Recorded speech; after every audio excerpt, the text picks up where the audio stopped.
വേണ്ട. അപ്പോൾ നമ്മൾ തെങ്ങിൻ്റെ കടകളൊക്കെയാണ്. തെങ്ങിൻ്റെ കടകളൊക്കെ നമ്മുടെ ചെറുപ്പത്തിലൊക്കെ കണ്ടിട്ടുണ്ട്. മഴ വെള്ളം ഏതാണ്ടൊക്കെ അകത്ത് വരാവുന്ന രീതിയിൽ നമ്മൾ തെങ്ങിൻ്റെ കട ഒരു 1-1.5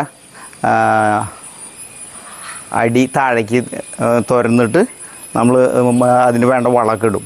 അത് ചാണകം, വെണ്ണീർ, അതുപോലെ ഞങ്ങൾ തുകലെന്ന് പറയും. തുകലെന്ന് പറഞ്ഞിട്ടുണ്ടെങ്കിൽ തൂപ്പ് കംപ്ലീറ്റൊക്കെ വെട്ടി ഞങ്ങൾ ഇതിൻ്റെ കടക്കിടും. ആ വെള്ളം വീഴും, ആ ഭാഗത്തുള്ള ഏരിയയൊക്കെ ക്ലിയർ ആവും. ഇപ്പോൾ കുറേ കാലമായിട്ട് ആൾക്കാർ തെങ്ങിൻ്റെ കട കളക്കണില്ല. അതായത് വലിയ തെങ്ങാണല്ലോ, ഒരു 10-40 വർഷം പഴക്കമുള്ള തെങ്ങൊക്കെയാണ് നമ്മൾ അന്ന് ഉണ്ടായിരുന്നത്. അല്ല നല്ല കേടൊക്കെ കുറവാണ്, നന്നായിട്ട് വളം ചെയ്യുമായിരുന്നു. അതുപോലെ പറമ്പ് തിരിക്കുന്ന സമയത്തൊക്കെ ഇതിനൊക്കെ വെള്ളം നമ്മൾ നനയ്ക്കുമായിരുന്നു. ഇപ്പോൾ കാലങ്ങളൊക്കെ മാറി. എനിക്ക് തോന്നുന്നു ബഹുലക്ഷം വരുന്ന ആൾക്കാർ തെങ്ങിൻ്റെ കട കളിക്കണമെന്നില്ല എന്നുണ്ട്. തെങ്ങിനൊക്കെ കേടാണ്. പക്ഷേ ഇപ്പോൾ എല്ലാവരും ബോധവാന്മാർ. അവർ തെങ്ങിൻ്റെ തേങ്ങയുടെ വില കൂടി. അതായത് ഇപ്പോൾ 1 കിലോ തേങ്ങയ്ക്ക് 90 രൂപ, 100 രൂപയായി. വെളിച്ചെണ്ണ 500 രൂപയായി. അപ്പോൾ എല്ലാവർക്കും ബോധം വന്നു. പക്ഷേ തെങ്ങിൻ്റെ കട കളിക്കുന്നത് നല്ലതാണ്. ഇപ്പോഴും നമ്മൾ ആരും രാസവളമൊന്നും ഉപയോഗിക്കണില്ല. വെണ്ണീർ അല്ലെങ്കിൽ കോഴിക്കാഷ്ടം ഇതുപോലെയൊക്കെയാണ് ഇടുന്നത്.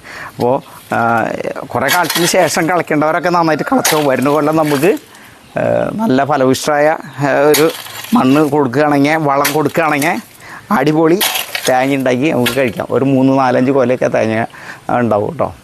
അപ്പോൾ തീർച്ചയായും നിങ്ങളൊക്കെ ഒന്ന് ട്രൈ ചെയ്യുക. ഞാനിത് കിട്ടുന്ന സമയം കൊണ്ട്, അതായത് ദിവസവും മഴയാണല്ലോ, മഴയൊക്കെ മാറി കിട്ടുന്ന സമയം കൊണ്ട് ജോലിക്കൊന്നും പോകാത്ത ദിവസമൊക്കെ തെങ്ങിൻ്റെ കട കളയ്ക്കുക. അതിലുള്ള നമ്മുടെ ഇവിടെ ചുറ്റുവട്ടമുള്ള എല്ലാ സാധനങ്ങളൊക്കെ ഇതിലേക്ക് ഇടുക. നമ്മുടെ പറമ്പിലിപ്പോൾ അന്നൊക്കെ പശുവുള്ള സമയത്ത് എന്താ പശുവിൻ്റെ ചാണകമൊക്കെ ഉണ്ട്. നമ്മൾ വാങ്ങി ഉള്ള വളയ്ക്കാണ് നമ്മൾ ഇടുന്നത്. ഇത് വീണ്ടും മഴ വരുന്നുണ്ട്, അല്പം സമയം കിട്ടുള്ളൂ. നമുക്കൊരു വ്യായാമമായി, നമ്മുടെ പറമ്പൊക്കെ ക്ലീൻ ആവും ചെയ്തു. അതെ, വരുന്ന കൊല്ലത്തിനെങ്കിലും തേങ്ങ ഉണ്ടാവാൻ വേണ്ടി ഇപ്പോൾ തെങ്ങിൻ്റെ കട കളച്ച് വളമിടുകയാണ്.